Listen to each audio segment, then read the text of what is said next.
It's peach season, so let's process those peaches.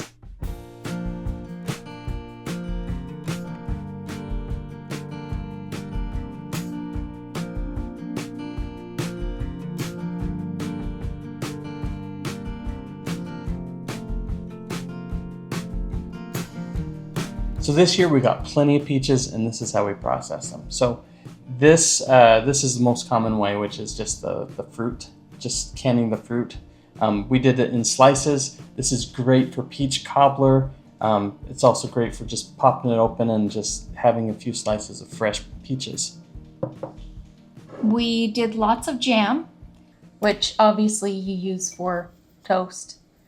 And what you need for jam is pectin and sugar along with your fruit. So on the lines of the peach jam, you can also do a peach syrup, which if you don't have pectin, it's just pretty much the same process. And it's great for pancakes, for desserts, and a whole bunch of different things, including ice cream. We also did juice, and we had some leftover watermelon, so this year we did peach and watermelon juice. And then this year we also did freeze-dried. We decided to just put it in the Ziploc bag, and we also did a powder. And I can't wait to put this on ice cream. So this is the ways that we processed it, and let's show you how it's done. The first thing to do when processing your peaches is to remove the skin and the pits. The easiest way is to blanch them using boiling water and ice water. Give the peaches a good rinse and add them to the boiling water. Don't overcrowd the pot. We want all the peaches to be submerged under the water. They should stay in the pot a minimum of 1 minute and 30 seconds.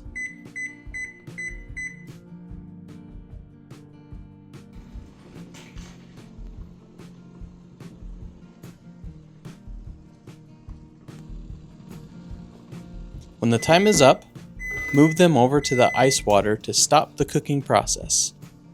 Blanch heats the outer part of the peach, loosening the membrane between the fruit and the skin. After moving the peaches to the ice water, add more peaches to the boiling water. Just before the timer is up, move the now cooled peaches from the ice water into the clean bowl. After blanching, the skins of the peaches come right off, making it so much easier to peel. Cut them in half and remove the pit. Depending on what you're doing, depends on the cuts that you'll need to make. Any type of cut will work for juices, jams, and syrups. Halves, fourths, and eighths will work for full fruit canning. And diced evenly in 1-inch cubes or thinner will be the best for freeze drying. Here we are dicing the peaches for jams and syrups.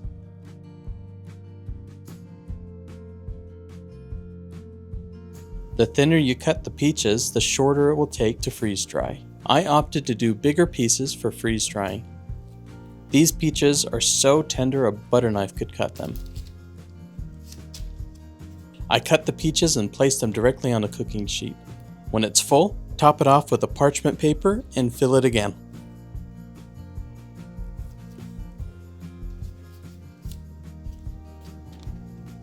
We had leftover watermelon that I wanted to try juicing with our peaches. The sizes don't matter here, as the juicer will take care of any size of fruit.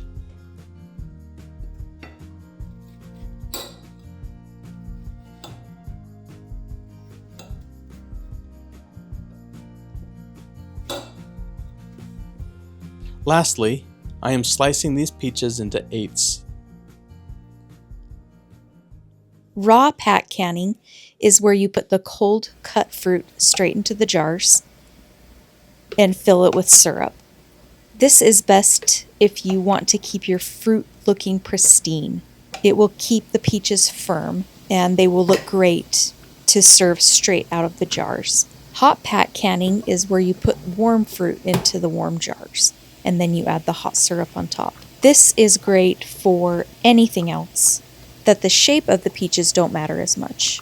For the simple syrup, we used about 5.5 cups of water with 1 1/4 cups of sugar. and that's a light syrup. Leave about a 1/2 inch headspace. You can use a dowel or butter knife to help remove bubbles from the jars before you seal them. Whether you're making jams or syrups, the process is the same. Start by adding the fruit into the pot over low heat and cook until the juices in the peaches come out and start to boil.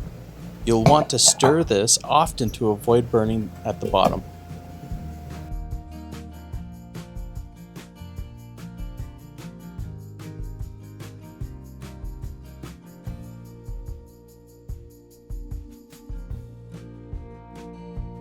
Once it has started to boil, you can add the fruit to a blender or use an immersion blender.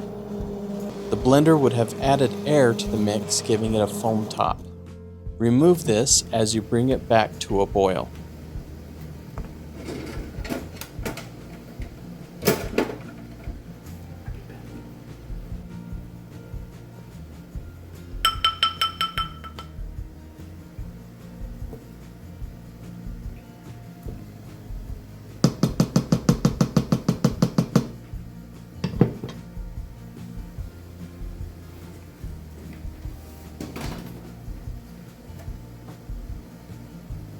At this point, you can either make syrup or jam.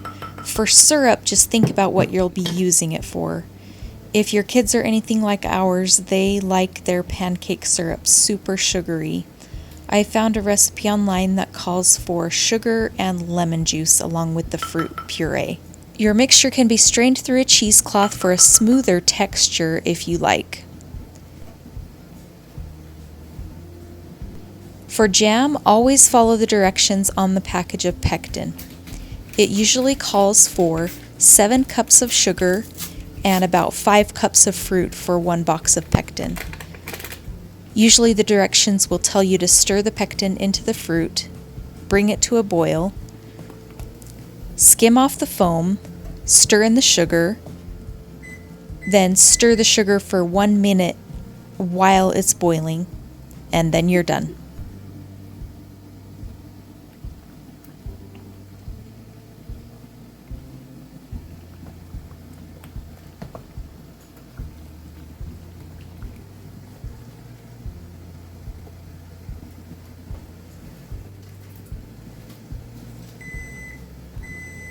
When pouring the syrup or jam into jars, leave a 1/4 inch headspace.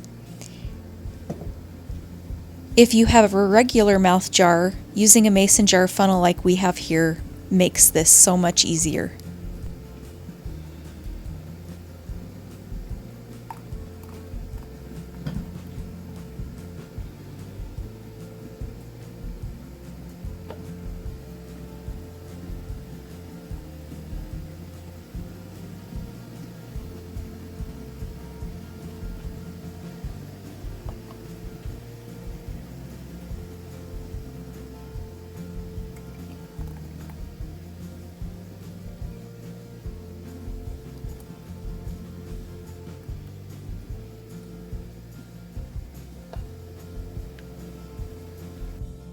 At this point, if you haven't subscribed to our channel, go ahead and do so. It supports our channel, helps us to grow, and helps us to be seen by other people, so we appreciate it. For juicing, again, the size of the fruit doesn't matter. This stovetop juicer uses steam to juice the fruit without having to do much work on our part.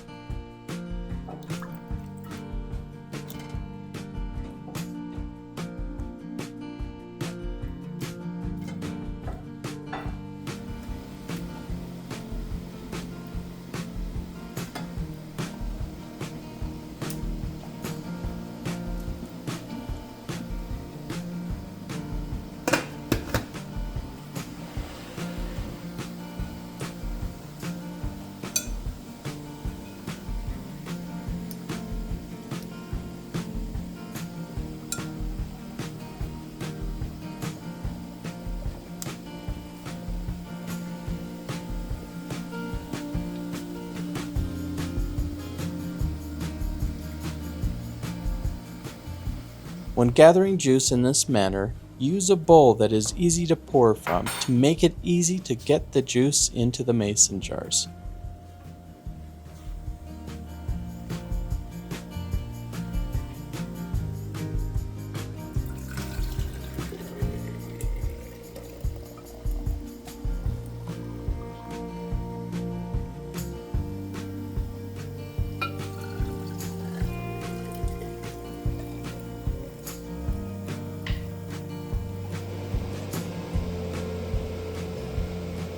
Once you have filled the mason jars, clean the rims with water or vinegar and put on a new mason jar lid. Using used lids does not guarantee a proper seal and can break in the water bath or spoil after time.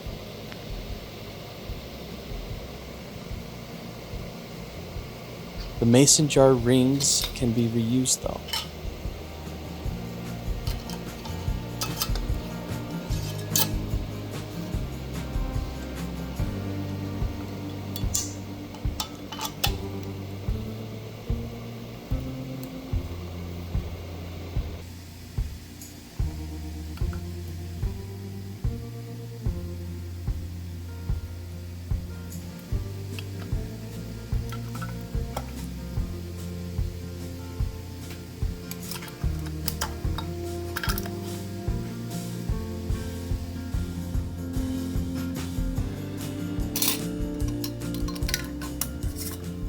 Using these canning tongs, grab each jar and gently place it in the water bath.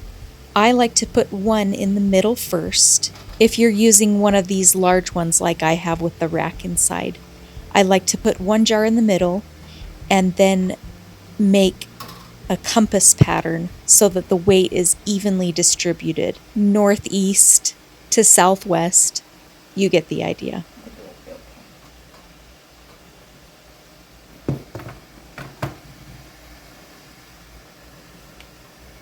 Jars should not sit directly on the bottom of the boiling pot, nor touch the edges, as it can risk breaking the jars.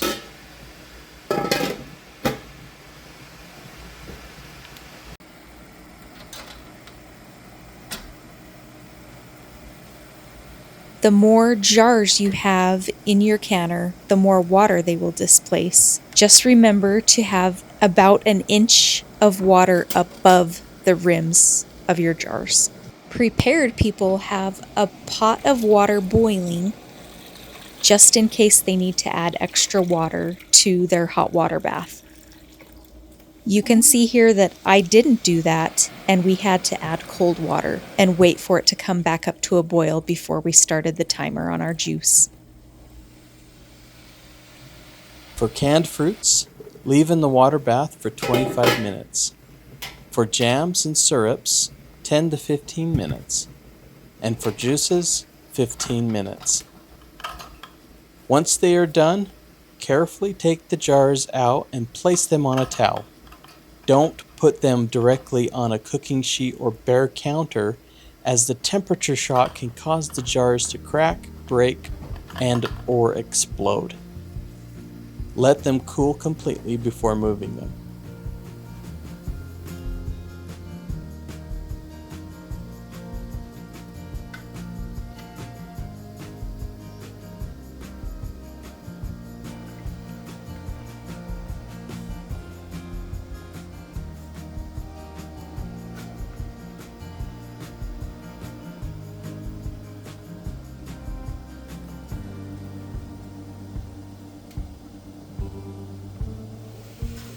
This is the one sound that everyone loves hearing when canning. This means you have a proper seal and your canning worked.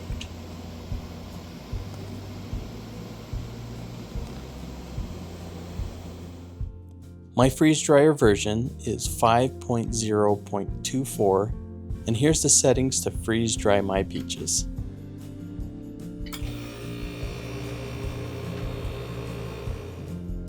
I pulled the frozen peaches out of the freezer and placed them on the Harvest Right trays. I did it this way as it was easier to freeze the peaches on one sheet than it is on 3 smaller sheets. I didn't have much room in the freezer, and this was my best option at the time. The frozen peaches can be stacked roughly a 1/4 inch above the sides. Just make sure that it doesn't touch the warming trays in the freeze dryer.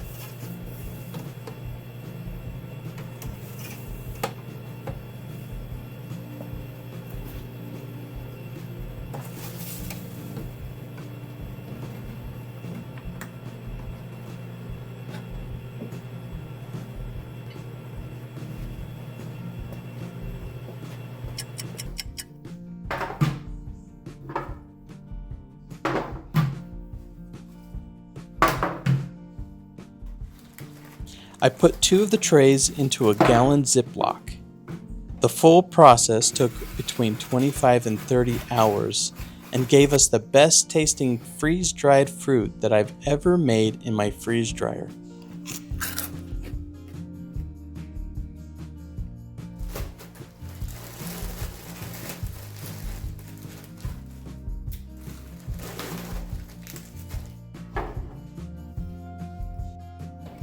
The 3rd tray I put in the blender to make a very fine powder.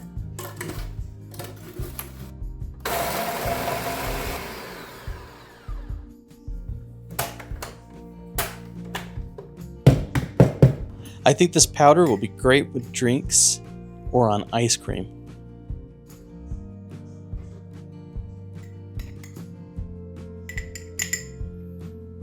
I'm putting it in this mason jar and sealing it with this vacuum sealer. This is a must-have tool for any freeze-drying enthusiast.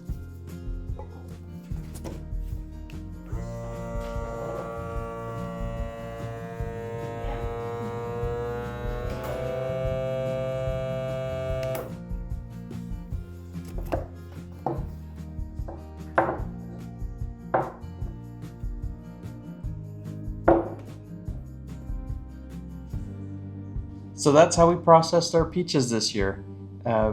We are really grateful for the amount of peaches that we have and we've received, and it's gonna be great. The peaches that we can or jarred, they're gonna be good on the shelf for 2 years, as long as they remain sealed. These freeze-dried peaches in the Ziploc bag, they'll probably stay good for a few weeks, if not a couple months. But in all honesty, this is probably going to be gone within the next few days. If you freeze dry and put them in the mason jars and use the mason vacuum sealer or oxygen absorbers, these will actually stay shelf stable for 2 years. And if you do that in the Mylar bags and use oxygen absorbers in the Mylar bags, they're shelf stable for 25 years. So if there's something that we did that you have questions about, or if you have any suggestions, leave some comments. We love reading your comments. It just ties the community together, and it's wonderful to hear from everyone. So if you haven't already, go ahead and like the video and subscribe, and thanks for watching.